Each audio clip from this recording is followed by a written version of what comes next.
What's going on, y'all? Fixing my hair. Fixing my hair. Hope you guys are having a good Thursday. I wanted to come on here and talk to the moms. So, moms, this is for you. I was listening to one of my YouTubers that I like to listen to, and she was recapping an episode of a housewife show that I like, but honestly, like over the last 5 or 6 years, I have not been as good about sitting down and actually watching a season through and through, like episode to episode, no skip. I just don't do it. So what I do is I listen to different YouTubers or podcasters recap the show and kind of give me an idea of, what's going on. However, I will be recapping Real Housewives of Potomac this season 10, because they bringing my girl Monique back, and with the Grand Dame not there, I need to see how this gonna be. So it's gonna be different. But back to the point. So I was listening to Taria from WeGo. Shout out to you, Taria. And when she recaps the show, she provides so much like insight. And I like when podcasters, although some of them don't agree with doing this, when they can kind of relate their personal life to the material they're reviewing. And that's what Taria did. And it sparked me to want to talk about this whole idea of mothers not solely living for your children.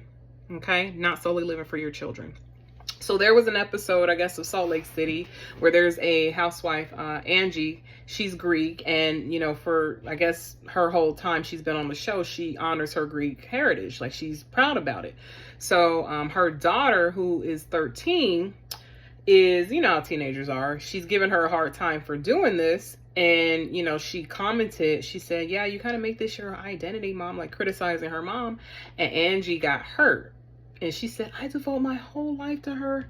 I live for her, and for her not to appreciate what I'm doing, it just breaks my heart, or something to that effect. And Taria and myself, Taria says, see, this is why it's not good for you to always like be so devoted to just your children. Now, this is why I want to talk about this, because depending on your upbringing, and depending on, what you expect for your child and how you view the world, or if you've healed or whatever, it could go either way. Like me, for example, I had, sometimes depending on what we're talking about, major mother wounds. Like, I had mother wounds. I had issues with my mother, right? And then I also had daddy wounds. I had issues with my dad. So when I became a parent, it was very important for me to be the best, like just do everything for my kid, everything, every move I make is for her. And I still operate like that to some degree, because my daughter, having that responsibility, it keeps me in check. However, I had a turn of events. People that follow me, the situation. I lost my husband, who happens to be my daughter's father, and I had to look at life a little differently. I did. Now, while I'm still living for her, my daughter, now it's like, okay, I gotta live for myself again too. Because I did not want to become one of those mothers where, okay, now I'm a widow. It's easy for me to just focus on baby girl, right? Prioritize her, just do everything for her, not think about my happiness. Why would I do that? Because one day she's going to grow up and want to leave. And I talked to my daughter about this. She's going to want to have her own life. And quite frankly, I want her to be independent of me too. I don't want us to be toxically codependent on each other due to the tragedy we've suffered. You know what I mean? Because it could happen. It could happen. And I've seen that. God gave me an opportunity to be introduced to a situation that was similar to mine. And the mother did not live for herself. She lived solely for her child, and it ended up not working out for her. She ended up being alone, and now she's looking to her child to be her spouse in a way, or her caretaker. And it's like, no, I don't want to do that. So I look at that as God was showing me, depending on your decisions you make, this is how your life could end up. So make sure you're living for yourself as well, but also making sound decisions. And I just think that's very critical. Like, mothers, we're always the primary caretakers in most cases. And it's not just with the kids. If you have a husband, you're taking care of the husband. You got a home, you're taking care of the home. You're taking care of the business affairs. You're taking care of all of it. And then at the end of the day, what are you left with, right? So that's where I am right now in my life is, while baby girl is a priority, oh no, it's Dwayna too. So that is why I've like recently made decisions now to really start being honest with myself and like living the way I want to live. You know, like this house, for example, this was our marital home. This was the first home we purchased together. My husband's gone.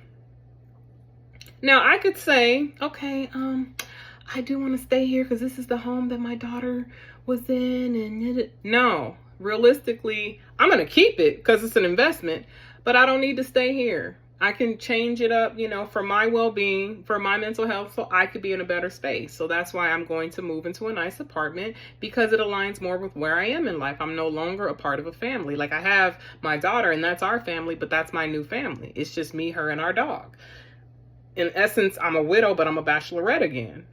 And I work from home and I'm new to this city. So I need to be in an environment that caters to that, because those are my circumstances. But if I were a mother that was solely thinking about, no, I don't want to leave because it's going to take Bowie away from, no. I've already explained this to my daughter. I said, look, I know you're losing your backyard and you're going to lose your trampoline, but we're here. Mommy needs to be happy. The place has a pool. You'll be able to swim now. So instead of jumping in on the trampoline, you'll be able to swim in the pool. You just got to trade one amenity for the other. So that's all I wanted to say is, yes, mothers, you know, especially if you're a widow or a single mother, we do have to like make so many sacrifices and put our kids first. But don't forget to take care of you. Don't forget to prioritize what you need, because you need to be happy too. Happy parents make for happy children. They do. Like, one of the goals I also have is to get remarried again. Can't do that being stuck in a house in the sticks, right? So that's another reason why I want to move to the city and move in a more metropolitan area so I can be exposed and possibly meet my future husband. So I don't know. This mother thing is tricky. I never intended on being a single mother, but boy, let me tell you, once I became a single mother, the game changed. And so I encourage mothers, take care of you too. Your kids come first, but you come before them. You really do. But not in a selfish way. Don't be a freaking tyrant and just be self-serving all around. There's compromise. But at the end of it, when you are planning for their future as well, plan for yours. That's what I'm saying. Don't just be planning for theirs and you're stagnant. Because if you don't have growth for yourself, once your children have grown to a point where they no longer need you anymore, what are you left with? And granted, I get it. It's harder for some women because, you know, resources, your village or whatever. But it's like Dead Prez said, discipline makes everything easier. Organize your life. Organize your life. And do not be left behind because you're putting your kids first all the time. You have to put yourself first sometimes too. So, I don't know. I just felt, you know, compelled to share that today. God put it on my heart. Mothers, I love you. Stay strong. We got this, okay? All right. Peace and blessings. Bye, y'all.